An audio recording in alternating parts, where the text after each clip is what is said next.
my mom is still asks me twice a month, what do I do for a living? So either I'm very observant or I'm very absent-minded. I saw that this feminism has become a thing that people are learning from social media. So are we crazy that we studied for 6 months? I was trying to study abroad, but life was really difficult.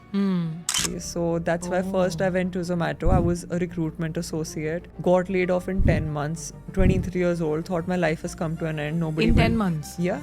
He's actually probably the worst leader that I've seen. So I'm very glad that he came to my life because now I know the person that I never want to become. Yeah. Why are you hiring young minds if you can't take their energy or ideas or creativity? So you were not writing on Medium up until this point. No. You were just on Instagram. Yes. And where else were you writing? On my blogs that I don't tell anyone because it's cringy. So when I quit my job, it was after 6 months of side hustling when I was already making 3 times my corporate salary. Yeah, My husband and my mom just say ki bas bahut ho gaya, like shut up. Nobody at home likes to listen to me. Hello, everyone, and welcome back to the Dhairya Decodes podcast. On this episode, we have a very dear friend of mine joining us. She is someone who is very, very, I would say, passionate about the kind of work she does, but at the same time, very mindful of how she is leading the kind of life she is leading. She is a writer, an educator, a creative entrepreneur, and somebody who was working with the leading startups and MNCs in the country to now being a solopreneur and a creative entrepreneur herself. Her name is Niharika Kaur Sodhi with over 2 lakh plus followers on LinkedIn and being able to create a loyal audience of almost 3 million plus viewers every month. Yes, those are the impressions that her articles drive online on the internet. And with a community of 16,000 plus readers on her newsletters, she is somebody who's been able to also educate over 100 plus people across almost 30 plus countries via her cohort-based courses. And she's been able to definitely build an impeccable personal brand for herself in the space of writing and as a creative entrepreneur. And today we're going to dive deep into her life and try and decode what really drove Niharika to be able to do what she's been able to do with her career trajectory, because she's definitely had a very unconventional one. We'll also try and understand what it really takes to get to where she is if you are inspired by her journey and want to tread a similar path.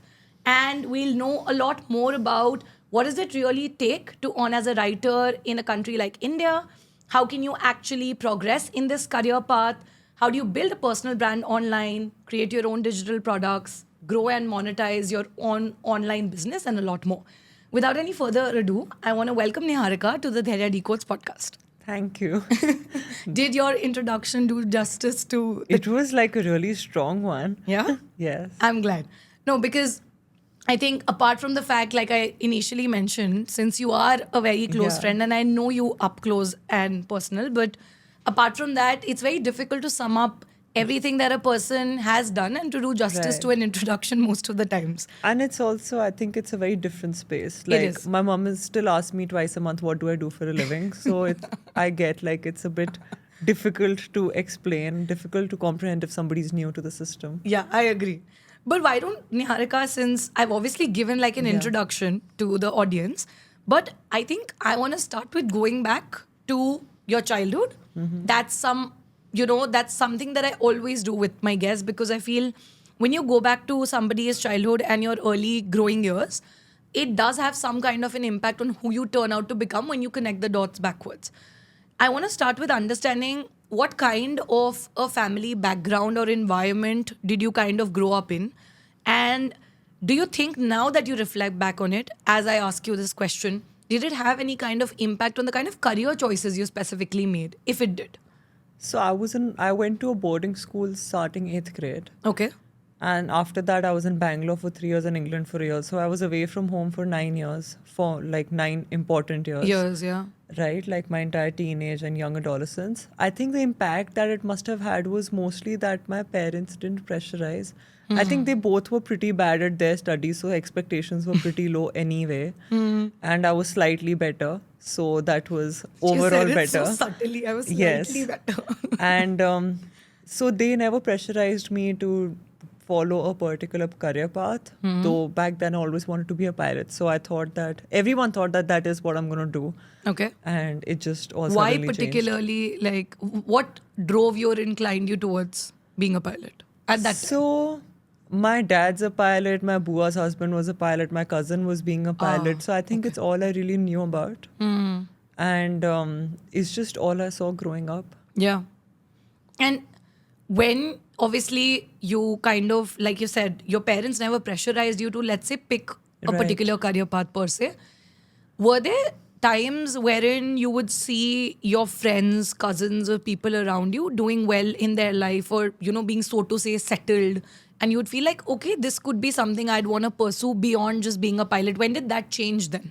So that didn't happen, but my dad told me that if you're going to be a pilot, first do engineering, because Okay, a yeah. pilot is, being an aviator is such a job that if you even like break your arm tomorrow, right, you're going to be grounded for 6 months. Yeah, exactly. That's no income for 6 months. And God forbid if something happens that you can't fly and then you don't have a degree, what do you do for a living?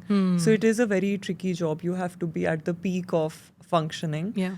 So then that became the plan, to do engineering and then become a pilot. But then I found math so hard when trigonometry started in 10th grade that, I gave that up. Okay.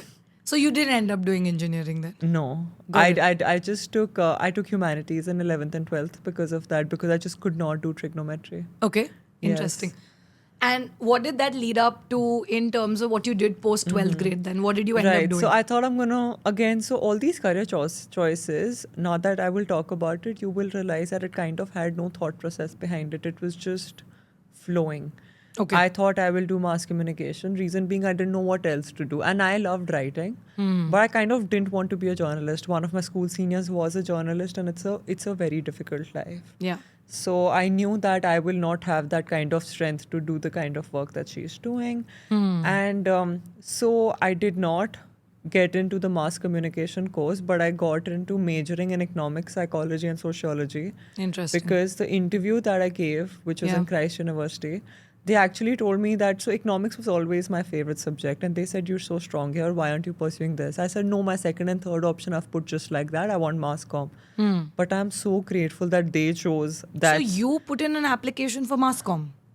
So you have to give 3 options. Okay. And your first preference was mass comm? Yeah. So Okay. I'm really glad that they chose the Oh. third decision for me. Right. Because I'm so glad that I made, and all these subjects are very interrelated. Yeah, they're very interconnected. Not just with each other, but the society in general, Yeah, right? yeah. So I think my college had a lot to do with, it really did shape me, because I really enjoy, I don't like studying at all. I don't like giving exams, but I loved learning about what I did during those 3 years. And so I thought I'm going to be an economist. And the same thing happened, which happened in 10th grade. I applied to universities abroad, and they wanted me to do the subject called econometrics, Yeah. which is economics, maths, and Maths and statistics. statistics, yeah. I loved statistics as well. And I thought You like okay, statistics? I loved it. You Okay. can use a calculator. Yeah, I know. Yeah, That's why. exactly. We can use a calculator That's for all the why. formulas and yeah. Yeah. True. So I applied, but for that in third year, I had to take math. Huh. And then econometrics was in the second semester. Yeah. And it was so difficult, so difficult. And I already got 3 universities in the UK that time. So I emailed all of them to change my course to like MSc in human resources or something. So then I went and did that. Very interesting. But you know, I really like the fact that you said that those 3 years at college were very Yeah. formative for you. Yes. And you said you studied at Christ University, Bangalore. Yeah. Can you tell me a little bit more about what those 3 years were like and how was the experience studying there? Because I also love the amalgamation of the courses that you took up. Yes. It's a really interesting mix. Right. So if you can throw some light on what did, not in depth about the curriculum per se, Right. but how did your learning years and just growing at the university outside of the academics also look like there? So obviously personal, like in personal development wise, I would say the biggest growth came through because it was actually 2014 June when college started, and I was an obese kid. I was always overweight growing up, and that became normal to me. I never thought of it as weird. Okay. But I think when I turned 18, I had enough because I'm really tall. And even my mom said that you look like a square now because I was just expanding at that extent, right? So I worked like really hard. I also had injured knees, so I Okay. could not like do the normal workouts. Yeah. Right. So I spent about a year and a half or 2 years to shed 25 kilos. Damn. That completely changed me And these were because during those this was during years. college. So During even college. though college started at 9, I've woken up since then till now every single morning to wake up and work out. Okay. I just don't think I can have a morning without Without it, a workout. unless like I'm traveling and I cannot put it in. But that completely changed me because now when I grow up, I realize so many things like consistency, showing up when you're not even getting results, right? Your Yeah. perseverance, Yeah. delayed gratification, because everyone around you is like binging, they're having alcohol or they're smoking. You're not doing any of that. Correct. And it's so, you're broke all the time. So it's so easy to have 10 rupees chips Yeah. instead of like a 30 rupee roll. Yeah. But you will not have that. So a lot of delayed gratification, because in this journey, results come in really slowly. True. So I think it really shaped me as a person. In terms of academics, again, was never academically extremely bright or something. I think firstly, I dug deeper into psychology. I studied for 2 years in school, but those 3 years, they helped me become more self-aware and also understand other people better. So while I'm introverted and I may not be talking to people, I'm always thinking. You're very Right. observant as well, I right? am. Yeah. Either I'm very observant or I'm very absent-minded. Yeah, or There's you no don't in care between. then. Yeah. I know, there's no yeah, in I don't between. care. I was just being polite about it. And even like the society, I had never studied sociology. I didn't even know what it is. I just knew that Yeah. it's some subject that you can do even if you've never studied. Especially there was one module called Sociology of Women. Okay. And that time, this Instagram and the social media feminism movement wasn't so big back in 2017. So we studied that for 6 months, one entire semester. And when I got out of college, when these things started kicking in, and I saw that this feminism has become a thing that people are learning from social media. So are we crazy that we studied for 6 months? Right. Because people are so misinformed about it even today. The concept in itself. I myself would feel so awkward to say I'm a feminist because then I'm suddenly labeled as like I Yeah. hate men or something. Right, right. But that's not what it is. And it's mostly women who will say that I'm not a feminist. But for something as simple as the fact that we can go out and do higher studies or even to go to school today, it's because women before us have really fought for us to get a seat on the table in the classroom. Yeah, exactly. And right now we're still fighting to get a seat on a table in a boardroom. But somebody has sacrificed, which is why we're able to do that. So today, I would yeah. say, even in fact, the first class that we had, the teacher asked, how many of you are feminists? 3-4 people raised their hands. Okay. Then she said, okay, how many of you believe that men and women deserve equal opportunities? Everyone Everyone raised raised their their hands. hands, And then yeah. she said, I'm sorry to say, guys, you're all feminists. You just don't know about it yet. Yeah. So I think these things really shaped the way I think. Very interesting. Yeah, and I like the fact that you said that social media's definition of certain things, obviously, case in point was Yes. feminism, but of how people perceive things versus how it is actually. And because you studied that, Yes. right? That was your major It was a per core se, and you were subject, doing a yeah. core subject. You were studying it as a core subject. That was very interesting. And also the fact that you did mention that personally you were going through such a big transformation, because to shed Yeah. like 25 kgs, still have that confidence, show up to college every day, do your assignments, Yeah. kind of get like decent grades, everything put all together, and in an environment wherein I think during college years people tend to compare themselves a lot to people around them, to their Right. peers. So I also want to interestingly, I mean, I was not going to ask you this, but now that you shared this story, when you were going through this phase of, like you said, being persistent, waking up every Right. single day in the morning, putting in the work while you're Yeah. not seeing the results, let's say instantly. Yeah. Were there times where you saw people around you and you felt low on confidence, or you were comparing yourself to others or what they were doing, not just career wise, but also personally? How did you deal with it? So I've never been competitive. Maybe it's because Okay. I didn't play sports, because I was like that fat kid who didn't play sports, but I've never been competitive. Uh-huh.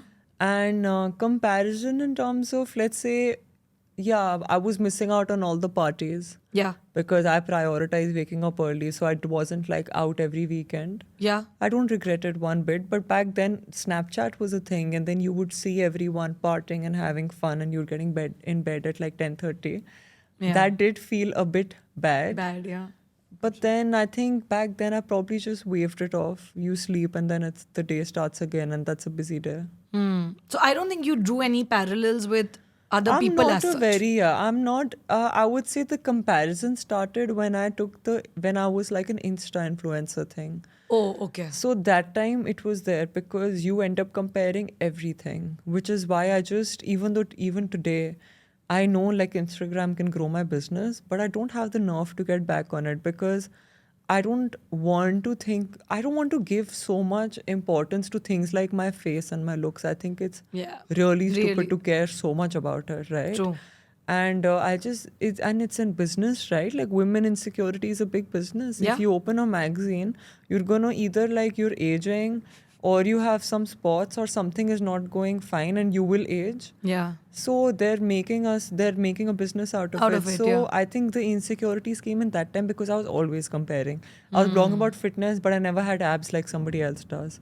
So then it You makes you were feel that, creating content on Instagram as well. yeah. We'll come to this. Okay. This Yeah, is very so it interesting. I would didn't- make you think that, oh, like I dropped 25 kilos, but that means nothing because I don't have abs like she does. And Where when does I'm it end working then? out, it Yeah, doesn't it end. doesn't When I'm end. working out, I don't look like that person because that person probably has a setup. They've done their entire makeup and they're doing movements. Yeah. But You normal aren't- people don't do that. Don't do that. Yeah. Normal people will not put makeup when they're sweating. That's just weird. Yeah, it is. So, yeah, so that is an endless game of comparison. You will always feel you're not successful enough. I mean, I always felt I'm not successful enough, pretty enough, good enough, and that completely damaged my mental chatter. It's just that I didn't know that it did. It became so normalized. Got it. So the realization probably kicked in pretty later. At a Yeah, later yeah, stage. much later. Very What you do interesting. every day becomes normal. If you have a group of friends who are smoking every day and you smoke with them every It's- day, yeah. you never think smoking is bad. Bad. It's normalized. Correct. Yeah, So because that it's a part of same- your daily routine. Yeah, so same way, if the space between your ears, whatever the narrative it's serving you, you're behaving that way, but it's normal for you. Yeah, I agree. 'Cause you don't know 100%. otherwise. Yeah. Yeah, true. And lack of awareness. Let's go back to the place wherein you completed your bachelor's from Yeah. Christ. I think you moved to the UK, Yeah. right? And you did your master's. Yeah. Tell us a little bit about the degree you pursued there, Mm-hmm. and also what did you do right after? Because I do know you had a stint at Zomato and Yeah. Genpact before. Obviously, Right. you moved on to doing your own thing. But just take us a little through the journey Mm-hmm. of what it was like post graduation, and what did you then do in the middle before you started Right. working with the corporate in the corporate world? I pursued Masters of Science, and it's a very long name. Okay, no problem. Masters of Science. Yeah, because you have to do a dissertation, no? So it's MSc in Oh, business school. Business school. Yeah. Ah. So it's International Human Resource Management and Okay. Comparative Industrial Relations. I'm hearing it for Yeah. the first time. So there was Interesting. HRM and then this. So I just thought that, oh, like this sounds Was this like a fancier. dual degree? It No. wasn't a dual degree, but comparative industrial relations is like a really boring thing on its own where you're comparing European markets. It's really boring and difficult. Okay. I just, yeah, so I don't know why I did that. But yeah, so life, there was actually, I was trying to study abroad, but life was really difficult. It was extremely expensive. Yeah. Most people, especially from India, they all come from business families. I wasn't one of them. I probably just knew one or two more people who weren't one of them, right? So the resources we have are limited compared to other people. Other people, yeah. And it was extremely cold. And, you know, there were instances that I'm walking with like 2 hands full of groceries to a little far off market because it's cheaper. And then the bag just breaks because milk is so heavy. Yeah. And then you're removing your gloves, getting that together, holding it and walking. So life was difficult there. I'm introverted. I also didn't make friends. Okay. So that just made it harder. And I think I could have made friends, but I didn't resonate with the people there. So I just chose, I can't hang out with someone for the sake of hanging out. I'd rather be alone. Yeah. But I'm very grateful that happened because what that did was when we had our Easter break, I had money because I wasn't, you know, going to expensive places and spending it. So I did have some corpus of my pocket money left, and I used my Easter break to solo travel. Oh. That completely changed it for me because I traveled across 19 for 19 days across 6 Wow. different countries, 8 cities or 9 cities. How old were you when you did this? So this was 2018. Dude, my math is really bad. 1 second. 21. 20. Yeah, I was Oh. 21. So you solo traveled for the first time when you were 21? Yeah. With So- your own money that you had saved there? Yeah. Your pocket money Yeah. savings? Because you not spent it anywhere, like you said, you were not going yeah, out. and the thing is, I also didn't drink. Yeah. I barely That's drank. a major expense Yeah. to account And for. not so much in England, it's pretty cheap there. Yeah, compared but to yeah, India. actually, I've heard that it's not very expensive Yeah. there as well. So now it is, but back then it wasn't, wasn't. right? So I think that completely changed me. Maybe that has a big impact on the career I pursue today because I remember this one day in Budapest that my phone was running out of batteries. So I sat in a cafe and I wrote a diary entry. And I also was thinking that I would love to do this for a living. And I Writing. just Just- living like this. Ah, okay. Because when you travel alone, it's a completely different ball game. And I thought that, maybe I'll become one of those people on Instagram. People are paying me to travel. Huh. And that's when I started thinking of my career that I want to be a consultant because then I will get paid to travel. Travel, yeah. And that too in business class Correct. when I'm old enough. Yeah. So that's why I wanted to be a consultant. And Can relate. yeah, so I thought that's what's going to happen. Yeah. So after that, whatever I did was to become a consultant only. So that's why first I went to Zomato. I was a recruitment associate. Got laid off in 10 months. 23 years old. Thought my life has come to an end. Nobody In will- 10 months? Yeah. Half my team got laid off. Damn. Yeah. Which year was this? 2019. And what was the reason back then that So they... it's cost cutting, right? When half in a team 2019 also something like cost cut it's happening. layoff It happens all over. the time. Yeah, true, actually. My dad has got laid off from his job when he started. My mamu has. That's what I got to know later on. That it's not. It's not seasonal It's, or yeah, it's during not a, like that much of a big deal. Like Deal, people yeah. get laid off. It's Yeah. a normal thing for corporates to do. It's just that pandemic but was you mass do know, layoffs. right, Niharika? People don't accept it the way you're very normally just being open. No, about I it. don't know, cried for some reason. so it was a Friday. I cried throughout Saturday and Sunday. And the thing is, on Monday, I had to go to office and give my laptop. So I was so embarrassed, right? Like, what face are you entering work with? Yeah, I can. So it was really embarrassing. And I thought, what if nobody gives me a job? I was really shaken. The only good thing was that I was getting 2 months of salary. So I thought for 2 months, so I'm not going to work. But tell me one thing: when Yeah. this happened, obviously, it's not as serious as we speak about it today. But when that happened, something like that, like you said, can be really. I don't know what word to use, but it can have a great impact on how you Yeah. think of yourself, on your self-esteem, and a lot of 100%. things. And I think, like, also because my boss, Yeah. like, he's actually probably the worst leader that I've seen. So I'm very glad that he came to my life because now I know the person that I never want to become. So it was very normal for him to keep saying, why aren't you doing as good of a job as those two people? They just joined 3 months before you. And I would say, okay, like, what should I do? Just observe and learn. Observe, they're also closing numbers. I'm also closing numbers. They were the very sweet kinds. I'm more of a closed kinds, not like overly social. Yeah. And not sweet by any means. Right? You know that they're not sweet by any means. I mean, I'm not going to suck up to someone and be all hee Why? ha ha. Yeah, That's just something not even. me. Yeah, I can't. Even I can't. So, and he would keep telling me this one thing that and I've never spoken about it on text or my YouTube or any podcast. He used to keep saying that your reality perception gap is very different. You think you're good, but you're actually here. And He would say that like yes. that. Okay. So you're right. It completely influenced my mental chatter. sure. I used to feel I'm worthless. I'm not good enough. And he made sure he tells me I'm not good enough. And today I'm so glad that I have reality perception gap because the thing is, if you don't dream till here and aim till here, you will remain end, here. Correct. Exactly. How But will you end up and at least most there? people don't have the courage to dream. True. That big. But Yeah. once you dream, everything changes. So I'm glad that I had those big goals. Because even if right now I wasn't matching them, I would have, and I am on my way to. Right. So he completely destroyed my self-worth. And it took a good leader, which was actually my last leader, Okay. to undo that a bit.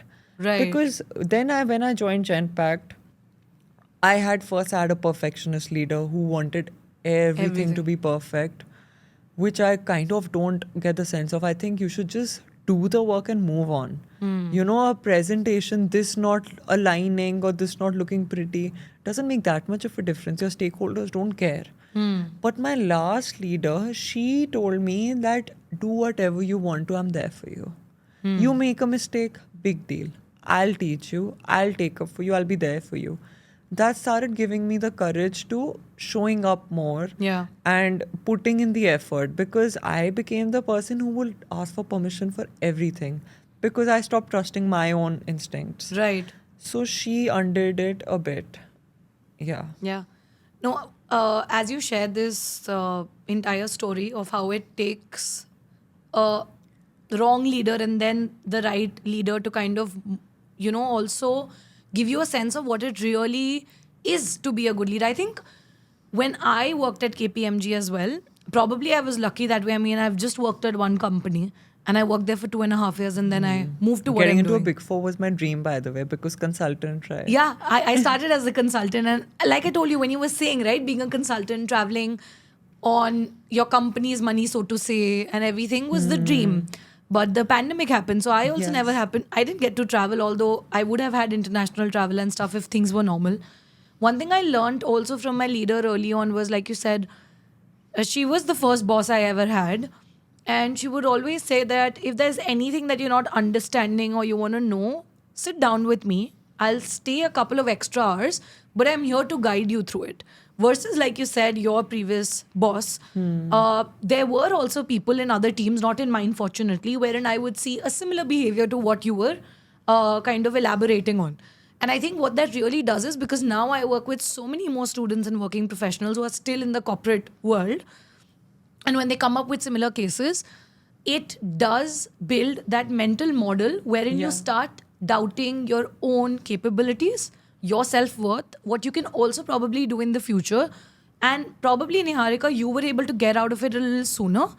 People take a lot of years to get out of that mindset, then that, oh, I'm not good enough, or probably people around me are always better. So, yeah, like I said, since I talked to a lot of people and since we were speaking about this issue, I want to understand that when you did find like a good leader, you moved to Genpact, and obviously it was a little bit of undoing, not completely there, but uh, how do you think was your entire experience of just spending those couple of years straight out of B school in the corporate world, right? A few learnings, if you can share, which you still apply in the kind of system that you've built for yourself, the way you work today as a solopreneur, and what did those 2-3 years of working in the corporate world teach you? Great question. I don't know how you come up with that. I did just now. Yeah, so I think the first is that nobody's your friend, right? Do not gossip Good with them. one. It will come out. Yeah. This is a very good one. Don't talk about your leader to your friends. If they get a chance to badmouth you to step up, everyone wants to step up. Nobody's your friend. People will do that in a jiffy, I feel. Yes. Yeah. Yeah, so, and to be honest, being in a corporate felt like you're giving exams and it never ends. Because when you're studying, it's easy and Yeah. then it gets really tough for those 2 weeks, right? Yeah. But in a corporate, that every single week is just as tough because it's so much work. Yeah. And because you're constantly proving yourself and you're constantly competing. Now, to somebody like me who was not competitive, it just didn't align. Right. Like, what am I competing for? For what? Maybe I'll get 5,000 extra next month in appraisal next year. It was just very futile for me. And so I'm glad that happened because it's got me to pursue a creative career path. But another learning was that it may be slightly weird for me to say, but if you don't align with it and if you have thoughts that why should somebody decide how much I'm getting paid, I think I can do more, but they're not letting me do more, or I'm not inspired by this work, then maybe you're not meant to be there. But a lot of people who are not meant to be there are just struggling, and they're dissatisfied. Life is literally too short. You can make money outside of it. Yeah. That's why even when I talk about these things on LinkedIn, Yeah. my new audience will always feel that who've never seen my content that I'm anti-corporates. I'm not anti anything. People in my family do normal jobs. Yeah. You know, my mom's brother, my dad's brother, they both work in the corporate sector. They've both been laid off at some point of time. They both deal with very high stress environments. I'm pro doing what works for you. Yeah. Especially right now when we are in a time where you can do what works for you. Back when my uncles, when they were in the 20s, they didn't have like these the internet options. and these Yeah. opportunities. Yeah. But since we do, that's the reason I wouldn't say give knowledge about it, but impart awareness about it. Got it. So if you feel misaligned wherever you are, just move. Right. So what I was trying to understand is, do you think there was, I don't know, maybe the sense of organized structure, reporting, hierarchy, I love just working in a organized. team. Like, You I liked all love- of that? Yeah, I love structure. I love routines. Okay. I get agitated if I'm out of my routine. Yeah. So I like that. I don't mind the hierarchy so much. It just what I do mind about I don't mind that there's a hierarchy. What I mind is the mindset of some people in the hierarchy. Right. Especially in my later organization. I don't take names because I'm very scared if somebody puts a defamation suit, you know. Yeah. So that's why I say former and latter yeah, I organization. get So it. yes, especially in the second one, there were people who were warming their seats for like 15, 16, 17 years. So they're so comfortable with where they are and with how, you know, ye aise ho raha hai to aise hi hoega.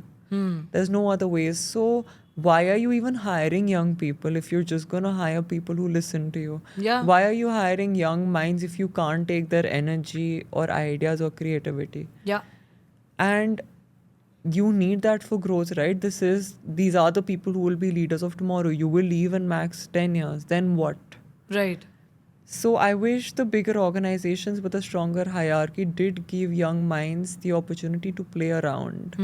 Because we can get so much out of that instead of capping their creativity by killing it altogether and saying this is how it's been working, so it'll be like this. Right.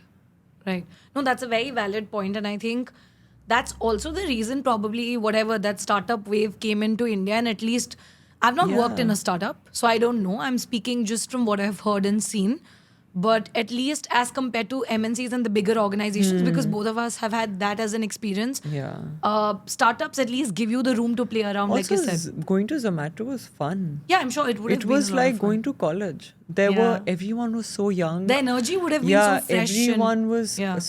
you know, well educated, but also creative, had ideas, they had their own brains. Going to Zomato was a lot of fun. Yeah. So there was, and whereas going to my second organization was very grey. Like everything is just very grey. Like in Zomato, we used to have like one big table where all of us are sitting Yeah. or even talking. Right. So the energy is very different Very altogether. different, yeah. And I'm sure in its formative years, it must be even more different because by the time I reached, it still had like 5,000 employees. Right. And did you replicate anything from your corporate years into what you're doing now? As a Excel. solopreneur? Excel? Yeah, still? Didn't like Still the learning Excel it. girly. Didn't like learning it at all. Yeah. Thank God I don't have to use VLOOKUP and all. But I'm glad I learned it because in just like under a minute you can quickly analyze a lot of numbers that can help you, like, you know, whether you're copywriting your landing page.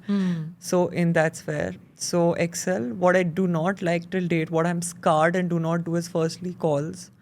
I don't like calls. I think I was pulled in for way too many calls. I just do calls for my course. If Yeah. somebody tells me to get on a call, I don't do calls. I just cannot. Yeah. What I do is I throw my consultation link. I know they're not going to pay for it because they want free knowledge. So I just don't do calls. It's exhausting. Like it may look like an online call, but it's exhausting. Yeah. The second thing I can't do is PowerPoints. I just made way too many PowerPoints. And I still don't know. Like I'm somebody with a master's degree and I was doing more of emails and PowerPoints. So basically they eventually put me in creative work. Right. Because they realized I'm creative. But that work did not need any degree to do it. After 12th also I could have You done could have done PPT. that directly. Yes. Yeah, exactly. So now I just cannot do PowerPoints. I will Even can't. outsource it, I but I hate will never yeah, make yeah. it. I hate making presentations. Yeah. For the record, I just hate it. Okay, glad that we're on the same page there. Let's come to the other side of the story. Yeah. When did Niharika decide that she's gonna leave this corporate job and this entire bubble that people create, wherein a security net, safety Yeah. net, a good 9 to 5 job, having that cushion for yourself is the only way to live, to thinking of even pursuing writing as a career Yeah. full time back then? I mean, today it's very normal for people to say that, okay, I'm like, let's say I'm a content writer, or I'm a Yeah. full time copywriter, or I'm a writer and I do this for a living. But I think back when you quit your job, it wasn't as conventional. Yeah. So how did that transition really happen, and when did you know I'm going to do this? So I have been writing since I was in second grade. That's way too long. Yes. So I'm going to turn 28 now. It has been 21 years. Amazing. So it's just, I always say it because when people say, oh, you grew so quickly. So, No. Yeah. So Yeah. even when you weren't seeing me on the internet, I was still, carving my skill. Exactly. You can go to YouTube today and play the guitar and people will say you rose quickly. But if you're learning the guitar for 20 years, that's Nobody a knows long that, enough yeah. time to carve your craft. 100%. Regardless of whatever skill it is, whether it's sculpture, art, 20 years is a good enough time. Yeah. So I was always writing for fun. Then I was writing on Instagram. What changed is that I deleted Instagram. That completely changed You my were life. writing on Instagram. Because I was blogging about fitness, no? Oh. So So I this was- is back then when you would put like pictures with captions and stuff? Yeah. Ah. So in Nice. 2020, I didn't delete it, but my phone died. So you were not writing on Medium up until this point. You No. were just on Instagram, and Yes. where else were you writing? On my blogs that I don't tell anyone because it's cringy. Okay. Yeah. Got it. So I was writing there. Yeah. And so my phone died and I was really pissed off. And I didn't want to get another phone anytime soon because like I thought if I've spent so much money on a phone, I wanted to work for 3-4 years. So what the hell? Interesting. And so I took like some really old phone where it just couldn't handle any apps. I wasn't even on WhatsApp for a month or something. Okay. Yes, and nobody knew. So my friends were like, "What happened? She's Yeah. missing. What's happened?" Is she alive? Yeah, they messaged my mom, messaged my best friend, Yeah. and all of that happened. Then after a month, I got like a friend's iPhone 6. Okay. So I didn't download Insta because again, that phone back then could just take WhatsApp. Otherwise, the battery would drain out. And I deactivated my account because I thought, what will people say? Like this account is dysfunctional or something. So I deactivated it on web. And then kabhi zarurat hi nahi padi to come back because everything felt so nice. I was wearing clothes without thinking that it's been worn in a photo. I was working out without comparing myself to others. I was looking at my face without comparing myself to others. Yeah. And I just kept discovering parts of me that I only didn't know existed because when you're constantly scrolling, you are in your head constantly comparing subconsciously. Yeah. And when that stops, you're so comfortable with being whole, like you're Yeah. complete. You're complete. Yeah. And I also read this book that is life changing for me. It's called Unlimited Power by Tony Robbins. It Yeah. made me introspect deeper. And I thought that what if all these thoughts that I have are not so crazy? Like they sound crazy, but what if they're a tad bit doable? Yeah. Then got a new phone, still didn't download Instagram. Okay. Was really happy without it. Yeah. And started side hustling alongside my job. Uh-huh. So when I quit my job, it was after 6 months of side hustling when I was already making 3 times my corporate salary. What were you doing as a side I hustle? was, Writing. Freelance writing. Freelance writing. Yes. Nice. So I told myself that if I will earn 3 times the money for 3 months, again irrational.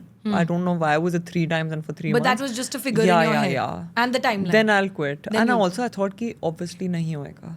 Huh. So then I quit. And that happened and then I did resign. So it wasn't that I jumped into my passion. In fact, I don't advocate following your passion. I'm a strong believer of passion se पेट नहीं भरता. ना नहीं भरता. So हमेशा and, तो नहीं भरता. and also that if you dive into your passion by doing it full time straight, like Yeah. you jump in the deep end, Yeah. you're going to pressurize yourself too much to Monetize it, yeah. That's Yeah. way too much pressure. And if you fall out of love with your passion, then That's the then worst what's the case point scenario. of it? So that's why I advocate side hustling so hard. That do it on the side Yeah. to test the waters. Don't just dive into the deep end and then get lost or Yeah. drown. True. It's such a nice analogy. Yeah, no? very nice analogy. And while you say that, I mean, I went back to how I did it as well. Mine was for a slightly longer period because, I mean, back at that time the situation was too intense when it came to the family situations, financial responsibility and stuff. And I also feel even today, I mean, my sister just asked me yesterday, I don't understand how you make the money that you make. And I still don't know what are Yeah. these multiple Yeah. income streams that you have and stuff like that. And I mean, my sister who works at an MNC as a software engineer is not able to fathom what I do. Yeah. So I get it if my nanny or my mom or anybody else doesn't understand it, right? So it took me, I side hustled, by the way, for 2 years. Oh wow. Yeah, alongside my job, because I was of the same mentality. I resonated with each word that you said, that might as well just kind of do it alongside your full-time thing to also kind of measure, you know, what kind of an impact can it have? Can you sustain it? And is it even making some sense, right? And I think because I did it for 2 years, when I did quit, I'm going to complete 2 years of quitting my job, I think in June now. So it'll be 4 years of doing this, but 2 years of doing it full time. Right. What I realized is what you said. I didn't have a figure of 3 times your salary, 3 Yeah. months, whatever, because I obviously took longer. But I think, yeah, 3 months into doing what I was doing as a side hustle, which was again coaching, training, a few brands here and there, that's it. I had started making almost 2x of my salary, right? And while the monetary benefits were not my reason to quit, and that's why I stuck around for a longer period, because the monetary threshold was crossed. I want to know from you that, because you side hustled for a bit as well, I'm sure a lot of people who are listening to the podcast may want to pursue something on this side to just test the waters and know if this Yeah. is something I can do. Now, what happens during this period, because I've also done it and you've done it, is there are going to be times wherein you'll feel like you're not being able to do justice to this or this on some days, because you feel really divided. Yeah, it's like you have two. Yeah, you know, two you have jobs. you're just in like, there are two boats that you're kind of trying to sail through, and then you're not making it to the shore for either of them. So there were days where I was not able to understand where do I park the ball. At days I had to park the ball with my side hustle. At days I had to compromise a little on what I was doing at work. For somebody who's side hustling, how do you maintain? I don't know if you can maintain a balance. I don't think it exists. But how do you still keep going? Because your job, so to say, is Yeah. still paying your bills, right? Yeah. Majorly. And but still not let it affect your side hustle part a lot, because you still are looking at it as a potential full-time career. Yeah. I think the difference between your side hustle and mine is yours takes a lot of energy, right? It does. You're out there, you're Yeah. talking to people. Yeah, yeah. It's time consuming, energy consuming. But with a writing side hustle, it was like play for me. I don't have to talk to anyone. I don't have to go Go to to. places. Yeah, So there's yeah. no time gone in that. I'm Right. just doing what I anyway do. Obviously, that being said, writing for yourself and for fun is very different than writing for others. Yeah, exactly. I think there's some author that says you have to eat a shit sandwich first. I've heard this, Yeah. but I don't know. So who said it. freelance writing was my shit sandwich because I wanted it to pay my bills eventually. So I never felt divided. Also because, again, working from home, so had even more time in my hands, and I also enjoyed doing it on weekends because for me it was all play. It didn't feel like work. Even today it feels like play. Yeah. But today I don't do freelance writing, so Yeah. that would feel like work. Right. But back then, this was where I had a lot of fun doing it. What kind of writing were you doing for these clients? Also, I experimented with various things. What I liked the most was copywriting landing pages. Amazing. What I thought I would like but didn't write was articles because that's what I used to write You were for writing myself. them before, yeah. Yeah. But writing articles for myself is fun. For others, it was very difficult. Ghost writing, ebooks, short ebooks, Nice. all that kind of stuff. So you did experiment with different things Yeah, within yeah. writing Even as well. social media writing for that Oh. matter. Yeah. Very interesting. Great. And if I was to ask you that when you started your freelancing journey and while you were side hustling, what did it take you to land your first client back then? Because did you have a portfolio, so to say? Because you had done a couple of articles and stuff Yeah. for yourself, but like you said, it's a different ball game altogether to write for somebody else, right? And when you're typically writing for a client, there's some end goal they want to achieve via those writing pieces in most cases. And since you're saying you did copywriting for landing pages, Yeah. the ultimate goal is to convert and to sell. Right. So, how did you really land your first client, and was it difficult or My challenging? first client was via Upwork. Via Upwork. Obviously, it's challenging because it's saturated. Yeah. Right. Even right now, my students get so demotivated that there's so many people. We're doing so many proposals. You're still not getting an answer. But the thing is, if it was supposed to be that easy, everyone would be doing it and everyone would be making it. Yeah. It's not supposed to be easy. The good things are not supposed to be easy. Why do you think you'll apply for 20 places and you'll get a job? No, apply to 50 different ads, man. Yeah. It's not supposed to be easy. And if you're going to give up, like I applied for a week every day, apply for 5 more weeks. A week is nothing. You don't even get a normal job when you apply. Yeah. Right? So I think some people have very different expectations, but that's because people like us, sometimes in our content, we make it sound easy. So there's a responsibility we hold as well to not falsely market it. True. So the first client and all clients were mainly from Upwork. Later on came through LinkedIn. I used my old blog as a portfolio, which was also a fitness blog. Okay. And I started writing on Medium in October, late October, September, which year? October 2020. 2020. And so going forward, I used that as my writing portfolio. Interesting. So you started writing on Medium post somewhere in the middle of the pandemic. So even for the copywriting stuff, Yeah. it was a new organization and they took their bet on me that fine, I'll do this. Then I used their website for the copywriting gigs. Right. Interesting.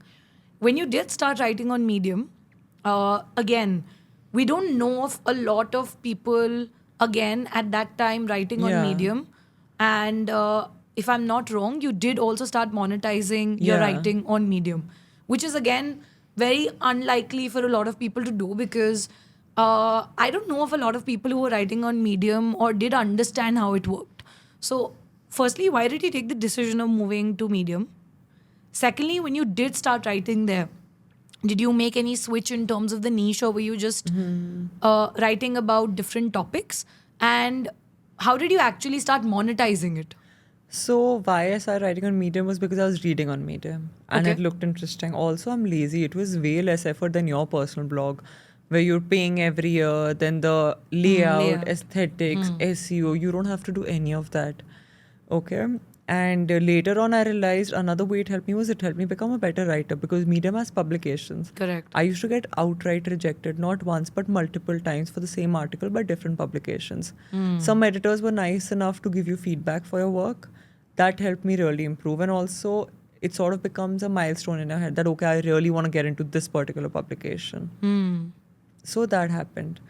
How I started monetizing it is because it has a partner program. I didn't know this. Yeah. Can you elaborate so a it little has more on it? It's like YouTube partner program Okay. that you hop into it and depending on your reads, Is it reading open for time. anybody to apply to? Yeah. Or, okay.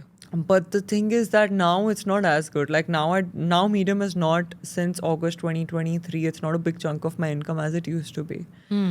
But I was anyway working for that because I knew it's not gonna be there forever. So I was already started working on multiple income sources since the beginning. So even though Medium income crashed 90%, my It didn't income hasn't affect been you. affected. Yeah. Yeah. Because I was already looking at multiple income sources from the beginning. Right. But can you explain how does the monetization model work on Medium? Like for writers So who now want to it's start writing completely it. changed. I would Okay. not say go to Medium to monetize, but still write on Medium to build your portfolio of work because it's easier than running your own blog. Also, Medium has an audience. You're not starting from zero. Yeah. Publications have hundreds and thousands, like 100K, 200K readers subscribed. Readers, yeah. So don't start a blog. How is somebody going to discover you? Yeah. Like there are millions of blogs that exist. I think it's a great way to get instant visibility or at least have that Yeah. initial traction Yeah. of people And viewing your like, content yeah, at least. So, and about the writing of topics, if that changed, is it completely did because I'd been writing for health and fitness for so long. So long, yeah. But I realized that I don't like writing long form, like 1,000 words about it 5 times a week. That's Yeah. way too much. Yeah. So I just started writing out what I feel like, and I continue to do that. So there's no distinct niche or topics per se that you It's write on? mainly travel. It's travel, okay. It's travel, self-improvement, creator economy. Interesting. Yeah, LinkedIn is self-improvement, creator economy. Twitter's completely creator economy. Yeah. Very interesting. How did LinkedIn come into this entire puzzle then? Because obviously you moved to, Medium at a particular time, and Yeah. at that time it was paying well. You were a part of the program as well. Then you told us that around August of 2023, they kind of changed their policies, and obviously Yes. it isn't contributing to a major part of your income. When did you feel the need to maybe write on another social media platform? I get the reason why you went to LinkedIn again because, I mean, even today when I think of a social media platform where you can write your heart out, Yeah. Apart from, let's say, blogging platforms per se, it is LinkedIn, right? Twitter Yeah. has, like, again, it has a restricted number of characters that you can put Yeah. your words in, but LinkedIn gives you that playground to Yeah. experiment with your writing. So, but how did that really happen? How I did it didn't come to put your so mind? much thought into it. That's the thing. I So don't. it came to you No, yeah, I naturally. don't think that hard about why I'm doing what I'm doing. I just do it. I just feel when we think so hard, we create a space for like, okay, I'm gonna do this for this reason, then I'm gonna do it well. Then you're so focused on doing it well. Yeah. But what matters is get the ball rolling. Just do it. So I didn't think hard. I don't think that hard even when I launch products because I'm just like, then if there's a space between your idea and then action, that space is going to get filled with self doubt. I don't want that to come in. So I already killed that space by instantly taking action. It wasn't somebody Even- else's idea or suggestion to be No, on even LinkedIn. today, I don't know why I write on LinkedIn. I just write because honestly, I'm talkative. I have a lot to say. And you are interviewing me maybe because you think your audience would like listening to it. Yeah, But my definitely. husband and my mom just say ki bas bahut ho gaya, like shut up. Nobody at home likes to listen to me. Because They they've will heard not, enough yeah, now. but they will anyway. They get very bored by the kind of things I talk about. Nobody wants to listen about self improvement. Like No, but when my audience will love it. When my husband's having a drink and I'm telling him, I heard 3.5 hours of Andrew Huberman. This is what alcohol does. Scientifically, it has zero good benefits and plenty of bad benefits. He's just like, babe, get out. I don't want to listen to this on my off day. Yeah. So I have to talk somewhere. Somewhere. Talk on LinkedIn. So LinkedIn is your. Yeah. I get it. You've channelized it. Yes. The right way. Actually, I think Hai that na? is the word. I've channelized it. Very nice. Very interesting. Let's talk a little bit about your journey on LinkedIn as well, because Right. it's been, I think it has significantly at least contributed to your creator part of things career-wise. Because as a creator, I mean, I don't know, but I'm not saying that just It's because. not where most of my sales come from. So it's not my primary money making. No, definitely it yeah. isn't. But what I meant is, because you were not on Instagram, Yeah. you deactivated your I'm on account. Twitter. You were on Twitter, but I mean, how do I put it? LinkedIn has the most audience. Yeah, no, I'm not even talking about numbers. I mean, you don't call somebody who's writing on Medium a creator, na? You're a writer. Yeah. The creator side came in where? Today also, I mean, LinkedIn Came creator from as a word has Twitter. just started now. But it came from Twitter. I started becoming an entrepreneur via Twitter, not via LinkedIn. Oh. Like LinkedIn is an easier place to grow on, but it's not where my sales or that audience is coming who want to invest money. Interesting. Okay. That comes from Twitter. Twitter is brilliant for Yeah, niche it is, it is. communities. Yeah. The only thing is that Twitter takes a much longer time to grow because for the longest time you'll get 3 likes and 4 likes. Yeah, I And swear. people get discouraged. So if Ask you me. see, I left it. I just so, left it. but if I can say the baseline is just consistency. If you are consistent for a year, you're better than 90% of the people because people give up in months Yeah, and yeah, weeks. I agree.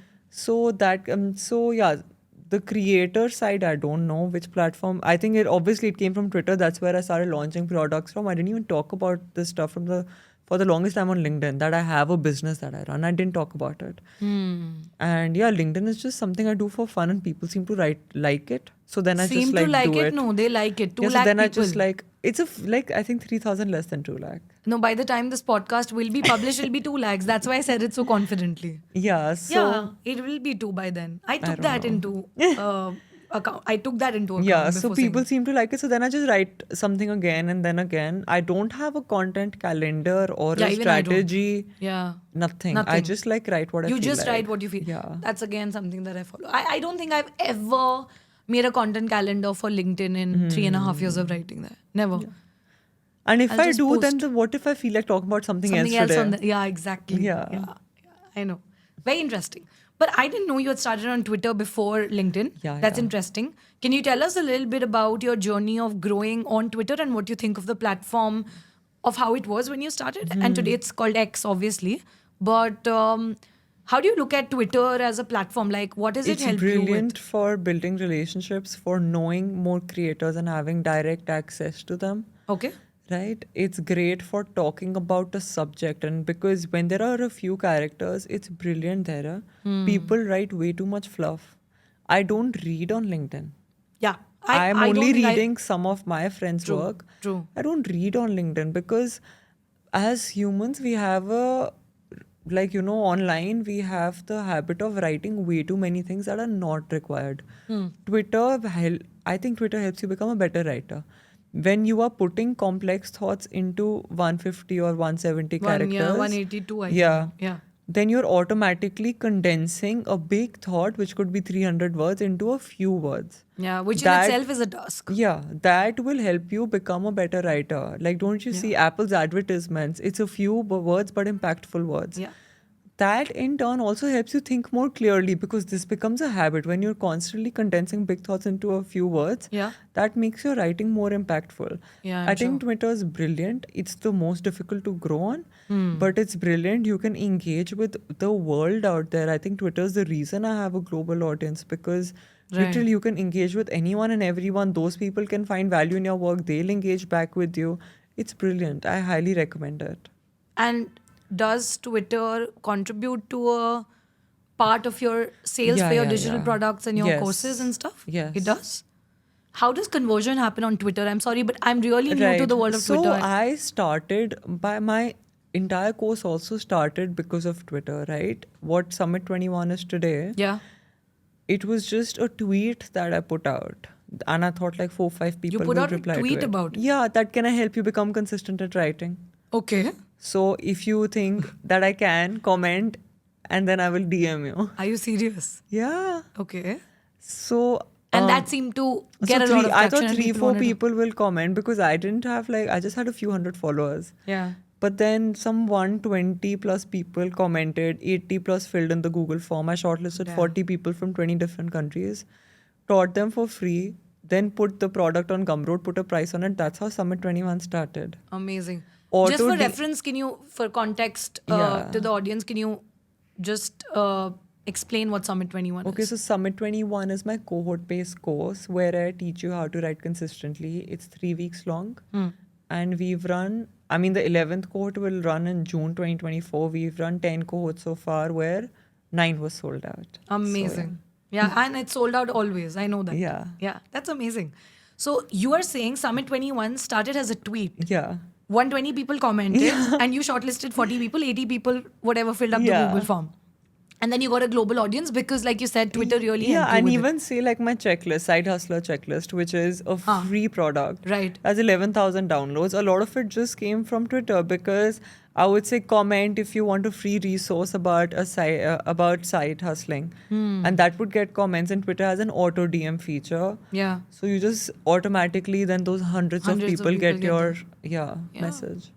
Very interesting. I didn't Yeah. know that you actually leveraged Twitter as a platform to Yeah, I get started. That's very interesting. I didn't know that.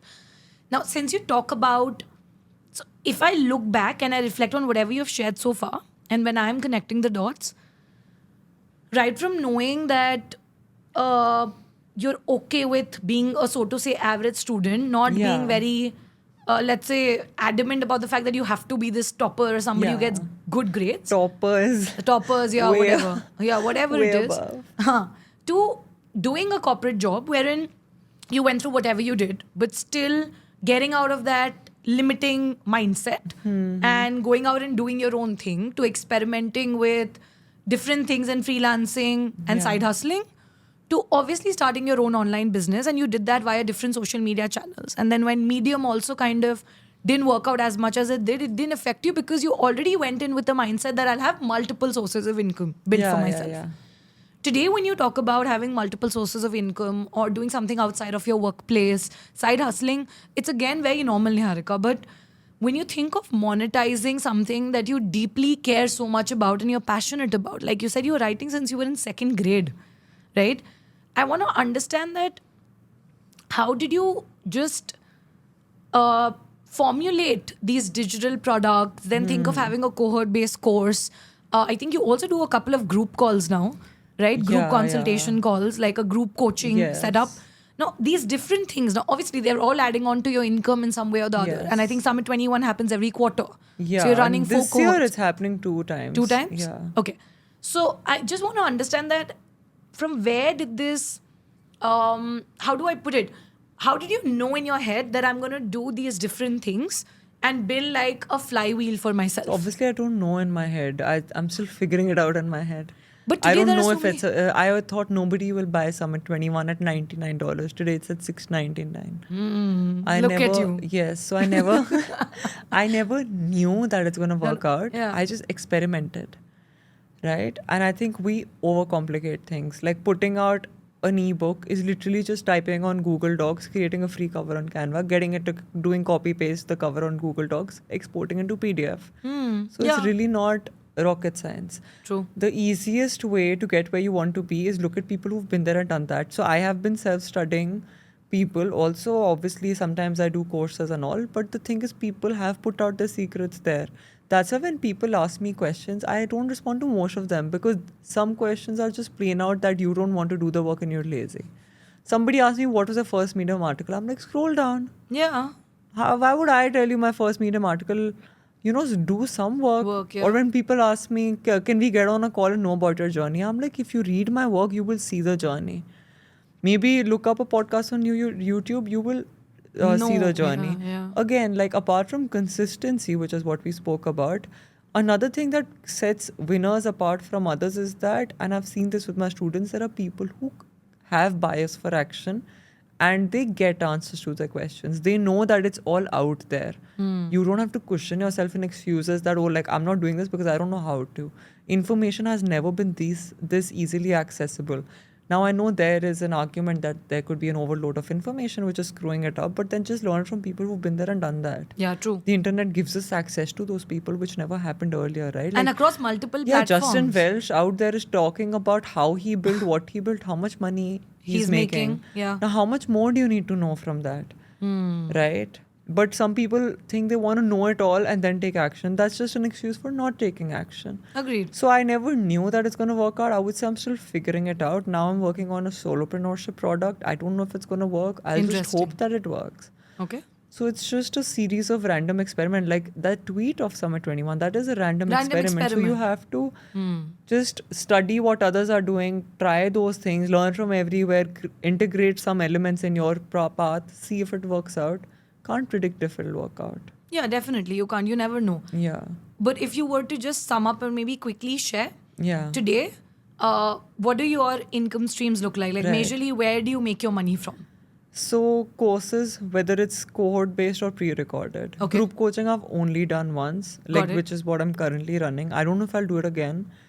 It's a lot of human interaction for an introvert like me. Like it's a weekly call. Thought so. Yes. Yeah. Okay. Now I'm getting some brand sponsorships on LinkedIn as well as my newsletter. Right. On the So- newsletter as well. Yeah. Oh, very interesting. Yeah. What do the sponsorships on a newsletter look like? Just like Again, a it's a new 2-line world to me. ad. It's just a On a 2-line newsletter? ad. Yeah. For Well, can you give me an 15,000 example? people receive I the agree. newsletter. I'm not questioning the number. And about like 30 It's a new world, 30 to right, for me? 35% are opening it. And they'll click if something appeals to them. You have your newsletter, you're hosting it on Substack. So that's my personal fun newsletter, which is like vlogging, but Okay. text, like, yeah, blogging. And the other one? Side Hustle Saturdays. That goes out every Saturday. No, where are you? ConvertKit. On ConvertKit. Yes. So my question is, because again, newsletters are definitely Also, like, if I'll just complete the income Sure. streams, Sure. then there are products, which is my Medium guide or Yeah. LinkedIn guide, article guide, right? And Medium. Okay. So I think these are a few sources. sources. Then there are one-offs. Also affiliates. Affiliates is. oh yeah, you do a Yes. lot of affiliates as well. Yeah, so but I- these are all with international clients, if I'm not wrong. Yeah. Right? So they're actually my friends. Amazing. Yeah. So if my friend is like doing something fun, if they're gonna like launch something next week, I'll just say, "Do you want me to help spread the word?" And that gets in money. Interesting. Very Yeah. interesting. You were speaking of your newsletter. Yeah. And you told me that there are a couple of brands who want to do integrations or collaborations Yeah. in the newsletter as well. Can you throw some light on how that exactly works? Let's say somebody Right. has 10,000 or 15,000 readers like you, 16,000 readers.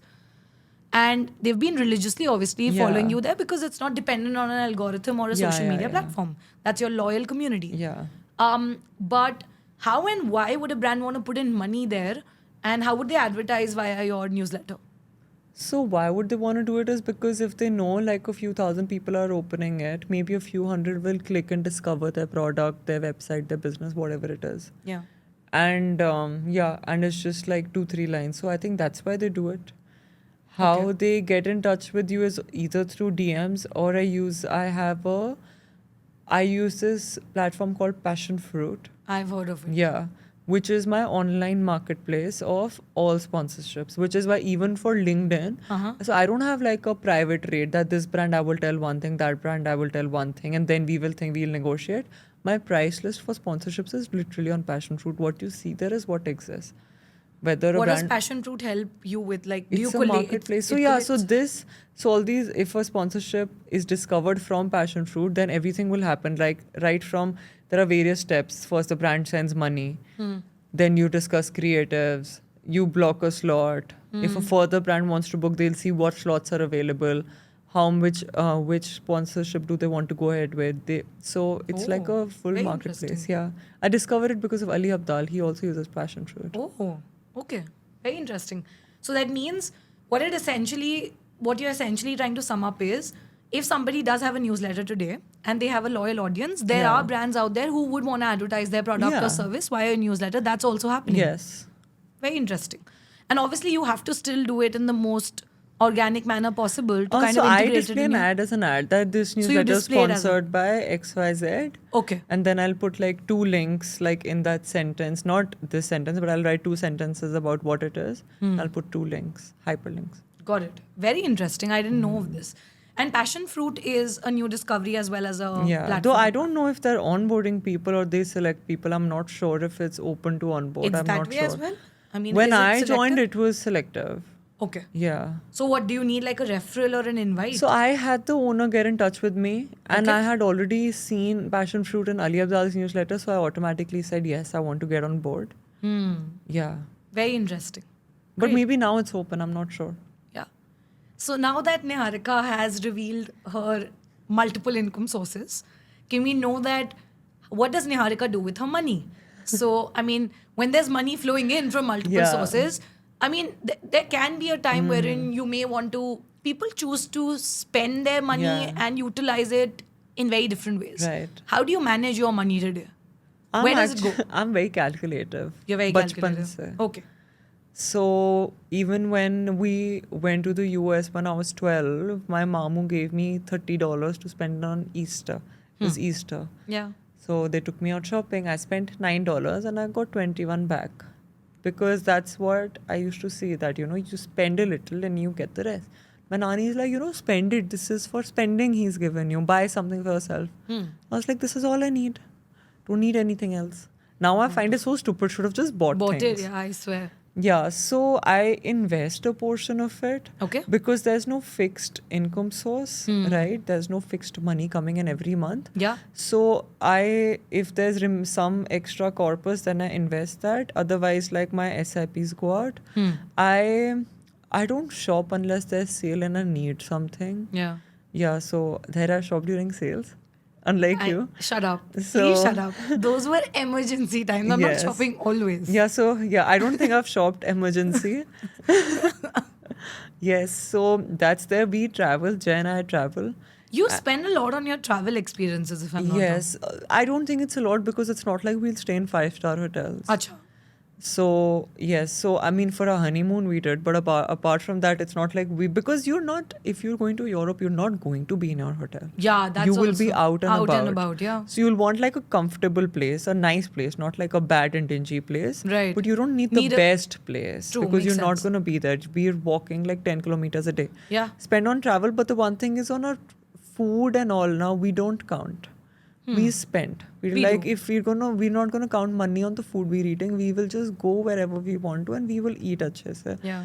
With shopping, I think I just have one thing that I spend a lot of money on, but I don't reveal that. It's like, yeah, there's just one thing that I What spend. is it? I will Please not reveal. tell. No, you're gonna come on, yeah. There should be some secret no. sauce that you're revealing here on the I podcast. reveal so many sauces. No, you're telling what is that one thing that you spend on? We want to know. It's like an item. Niharika. Yeah, but all I'm trying to say is that apart from that, I don't really spend it money on handbags? like no comments. So I will not spend money on like clothes. I just don't get it. Like, Why are do you people spending spend money on clothes? really expensive clothes? Because if that there's to a you- huge brand in front, it looks really tacky anyway. It actually looks even the more tacky when it's Yeah. out there. So I'm not a big spender, I would say. But the good thing about being Would you say you're independent saving is most of your money or investing most of your money? Let me ask you that. investing. You're investing most Yeah, of your because money I at this feel point. safe for what? Hmm. Right? Yeah. Like you have health insurance. Yeah. Yeah, so not really safe. But yeah, I invest most of it. The thing is, I'm naturally not a big spender. The only good thing about being independent is, like, say, I really want something, like this one time, and that's when I had a realization. Something like I wanted this lipstick. It was for 2000. I got 2 shades, and I didn't have to think. That felt Yeah. like a very big deal for me. Yeah, Because yeah. I couldn't do that before. Before, yeah. I just would really think. Also, I do most of my essentials shopping, which is mainly my workout where I'm working out every day, or even clothes. I mainly do it from outlet malls abroad. So let's say an Under Armour workout short, which is like 3,500 to 5,000 in India. I've got all of that for 1,000 rupees. Amazing. I'll just buy five Five of of them them. from Yeah. there. And so I buy, so that way I get good quality and I save a lot of money. Smart. I don't pay full price on clothes. I don't think I've ever paid full price Full on price on clothes. Yeah. Yeah. That's a smart thing to do. And save bucks. Very interesting. With that, Niharika, we obviously know of what you're doing today, Yes. and everything is out there for people to kind of access and look at. But is there something that you're currently working on? Any interesting upcoming project? Something that people should look out for or be excited about that you'd like to share? I'm working on a course on solopreneurship. I think Amazing. a lot of people want to do it. They don't know how to do it. Yeah, you told me about this. Sometime Yes. So, and I think it's empowering, especially for a lot of women. Yeah. Especially in India, a lot of them have to leave their cities for opportunities and they can't, because especially if they're married Yeah. or conservative households. But solopreneurship is something as simple as teaching somebody how to bake a banana bread for, like, you take a call, charge $10 per person, get 10 people, make $100. True.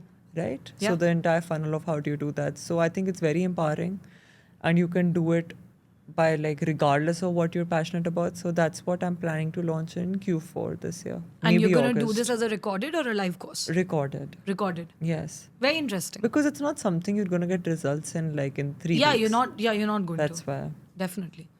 Very interesting. So I'm sure that the audience would want to check it out. This is happening in Q4, so there is still some time. Yeah, subscribe to my newsletter, Side Yeah. Hustle Saturdays, and you'll get to know Yes, about it. a subtle plug in there. But please do. I think with that, Niharika, I mean, I could keep going on. But I know, before Dhera, we, you're very talkative. Yeah, I'm very talkative, and so are you. You're liking answering my questions, and that's the reason this conversation's still going on. Okay? But yeah, I mean, I'd like to believe I asked good questions. Yeah, they were okay. Shut up. They were Just good. shut up. Okay, but yeah. On a serious note, before we Yes. segue into the rapid fire segment, which is something Oh that God. I have with Oh every my guest. But before that, one question that I ask every guest, and I always get a very different answer from everybody. It's the most cliche, the most basic question I ask, and that's why I keep it towards the end. Okay. Not complicated, but it tells me a lot about the person I'm talking to. So you're going Right? to judge me. No, I'm not going to judge you. I'm going to get to know more about you. So I think when Potato. yeah, potato.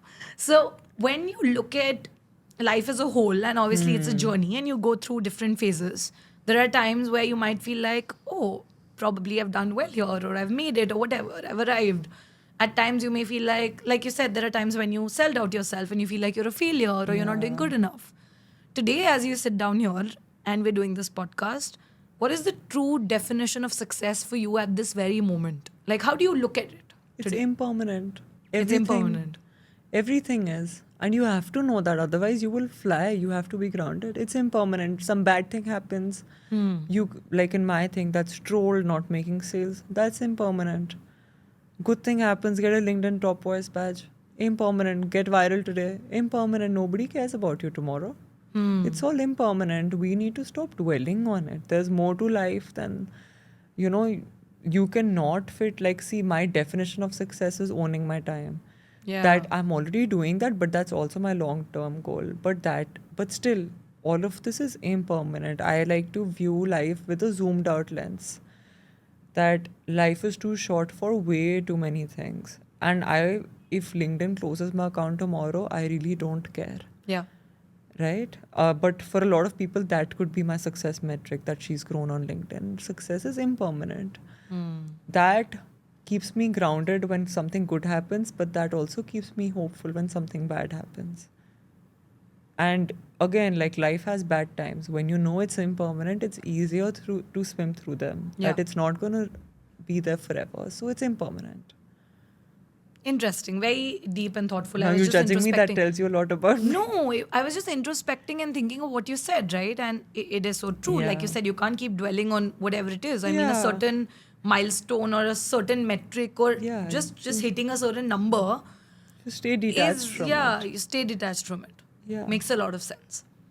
Also, Niharika, I mean, we see a lot of your writing pieces, especially on LinkedIn, talk about how owning your time Yeah. and having a certain number of set work hours in a day is something you really believe in. Yeah. And I have literally seen you execute that and live that life. She doesn't just say it for the sake of it. I am a true testimony and witness of that. I genuinely admire the fact, and I'm literally saying it irrespective of whatever relationship we hold, and even if I didn't know you in person, that I think it's really difficult for people to be able to achieve something like that and also know very clearly in their head that, listen, I am only going to be spending, let's say, 4 to 5 hours in a day of putting in work, and I want the rest of the day for myself to do whatever else it is that Yeah. you want to do. Now, that's your personal choice and take. Yeah. But how do you arrive at that? I'm not saying that everybody also needs to do it. I don't believe in the philosophy that everyone has to be like anything, Niharika. yeah. Do what works for you. Yeah. But I'm sure there are a lot of people who want to be able to do what you're doing, right? So for those set of folks who want to take charge of their time and not have very long working hours but still be financially stable and be able to build an online business like you have, what did it really take you to come to that point wherein 4 hours of work and you are owning the rest of your time? Yeah. Same way, right? Who says you have to work 8 hours a day? Why is that normalized? It's Yeah. just normalized in heads. So you have to be self-aware. There are some people, like some of my friends, they thrive on energy. Some of them want field jobs, right? Like I recently met one of my bhabis. Okay. And she loves a field job. She is an officer and she doesn't want to sit in office. She's based in my village. She wants to go out. She wants to keep traveling. She wants to deal with things face to face. For a lot of people, that's difficult. And Yeah. it is difficult. Yeah. For one of my friends, she likes to side hustle and do a corporate job. She's been doing it since her college days because she just wants to use up all her time and she naturally sleeps 3 hours a night. She has insomnia. She doesn't get sleep. Not healthy. That's how she functions, But that's how probably. she functions, Yeah. right? Now, I'm just not someone who, I don't even know if it's physically possible to focus 8 hours, all 8 hours. No, but it's I not. can't. Yeah. And I think I do have other hobbies that I enjoy. Right? Also, I like to spend time with my family. Again, for me, I think what is the larger picture of my life? What matters? Am I going to remember morning to evening working, or I'm going to remember like spending time at home? That makes me happier. My work also makes me happy, but I feel family matters more. And also, yeah, when I came back home after 9 years, I saw that everyone is aged. My Yeah. parents, my grandparents, 9 years is a long enough time to see that your family is aging. Yeah. And time is just passing by. And you have to spend time with them because now I lost like my first grandparent 2.5 years ago, and then my second one 6 months ago. So I'm coming to terms with people are not going to be there forever, but we take it for granted. Yeah. Right? We take time for granted. granted. Your time is also not there forever, nor is of people you love, and life is very unpredictable. Yeah. Right? For instance, my granddad planned his entire retirement life, but he fell sick 6 months later. All the money saved, all the plans, so none of it worked Worked out, yeah. So I want to use my time spending with people I love because I don't want to regret later that I didn't spend enough time.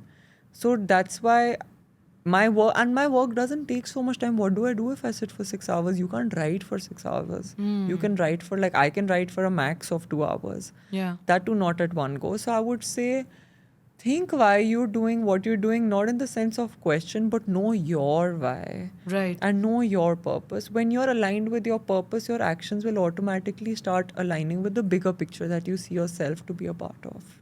Makes a lot of sense.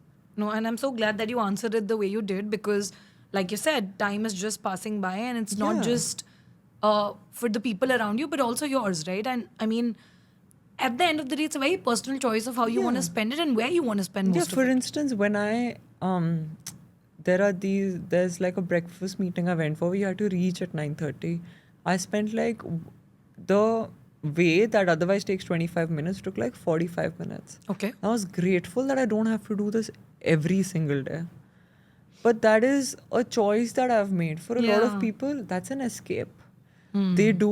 Like, my husband loves driving. He doesn't even mind the traffic. He loves driving. Okay. So my mom loves driving. So for a lot of people, this is an escape. They're listening to either like the music they like, the podcast, the audiobooks. Yeah, could be anything. So everyone has a different way. Like, everyone is unique. It's just that the society has molded us in a way that we have one metric of success, one definition of it, one definition of wealth, and we're all chasing that. But when you start knowing your definitions, you can mold your life accordingly. So I tell this to everyone. Most answers actually lay inside you, but most people are so busy scrolling away and numbing their brain cells that they never look within.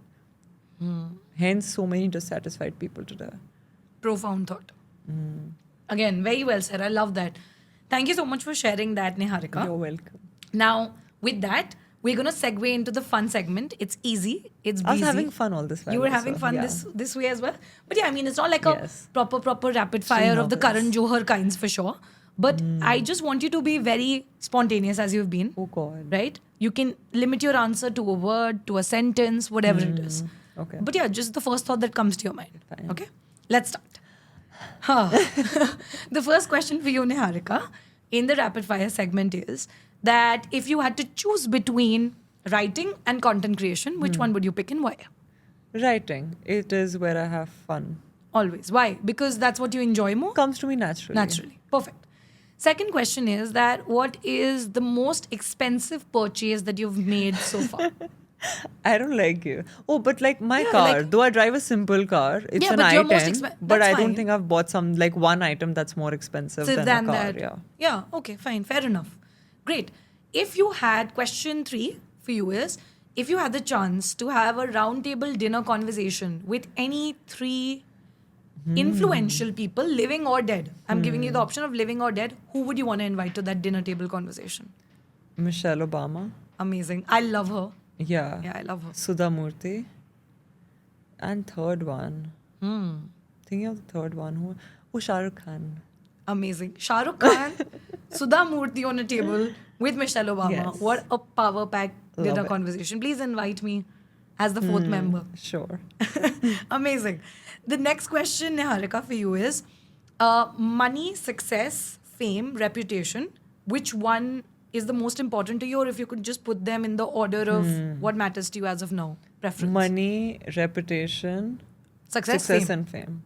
So money, Yeah, then then reputation, success, and fame. Why is money on the top? Makes life easier, no? Money is like a big source of stress. Like, I mean, at least I have been through times when there hasn't been enough money or there have been need of loans. And that stuff is stressful. Very stressful. So it makes that, at least it makes that stress go away. Glad that you actually said that out loud and you were open about sharing that. Great. The last question for your rapid fire round is, Niharika, what according to you is that one skill which everybody in the world, irrespective of what profession they're pursuing or what they're doing in their life, they must master or learn for sure? Your opinion. That one skill that's like essential. Being able to unlearn things and work on their mindset. It's life changing. Amazing. And what do you mean by unlearn things, like in general? Whatever they have to. Whatever. Some people have maybe trauma, some people are bought with different households, so there's a lot of social conditioning there. Everyone has different things to unlearn so that they can develop a mindset that works for them and not against them. Yeah. No, unlearning is definitely very important. Great. I love those answers. You were I definitely... also don't know how I thought of it. Yeah, you were very quick and spontaneous as I wanted it to be. So thank you.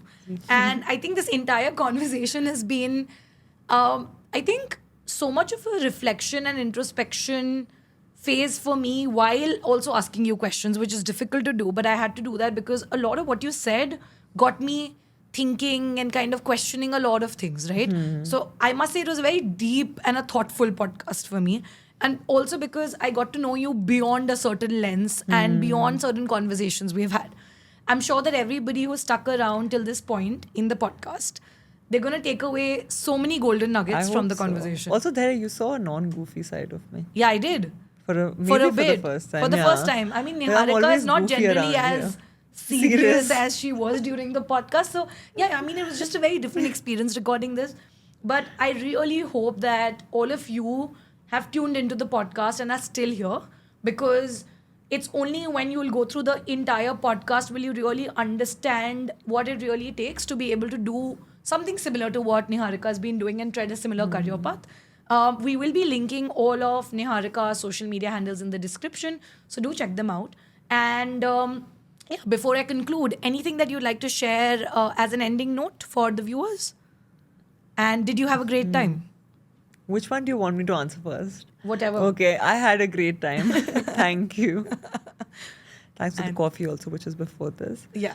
You don't have to thank me for Yeah. that. Yeah. I would say the universe is working for you. Your mindset can work for you. But it's very common for us to make everything against us and create our own hurdles. But just know that that stuff only exists in your head. What exists here is not the reality. It's just the reality you've made for yourself, which is normal. Our mind's job is to protect us. We were hunter and gatherers, and our minds helped us stay safe by avoiding uncertainty. But now that uncertainty is not what it used to be back then. That time it was life and death. To cut it short, just work on your mindset.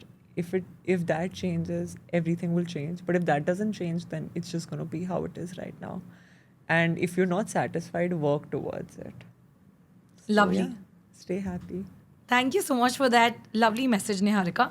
And for as a ending note on my side, definitely subscribe to her newsletter. Do check out her digital products. Do follow her on LinkedIn. And I'm not saying this because of again her being a friend, but I know that you'll find a lot of value, especially if you want to become a creator or an entrepreneur or pursue writing full time.